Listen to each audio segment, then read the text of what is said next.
1998 was the first year my father died. We buried him in the Bacardi grave in the dining room and continued life as the bastard kids of a man who only knew how to live when he wasn't with them. We didn't speak of the loss.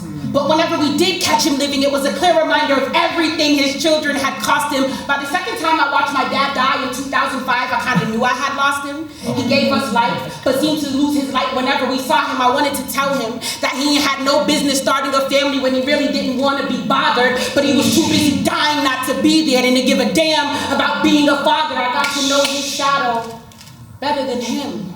I grew fond of the absence. I learned not to speak or show emotion. When I saw him in passing, he shared a shell of himself in pieces that weren't big enough to keep the cold from burning our skin. So when it felt like year-round winter set, embracing them only prepared us to lose him again. He was actively inactive. And we only learn that the fight won't come whether or not you're prepared for the battle. When we lost our father again in 2010, I vowed to stop counting my losses. And even though he slowly died every year since then, there is something about constantly losing that just takes the edge off. I'm afraid the next time one of us will show the other any kind of emotion, they will be in a box. And what will they say if I don't shed tears for him? Historically, God has always blessed the child who has its own father there for them, and me and mine just exist inside of awkward silences at the family functions. I wonder if my siblings notice that there is a dead man amongst them, or if they have settled to keep him, despite him killing the only part of himself that we all got from him is this love.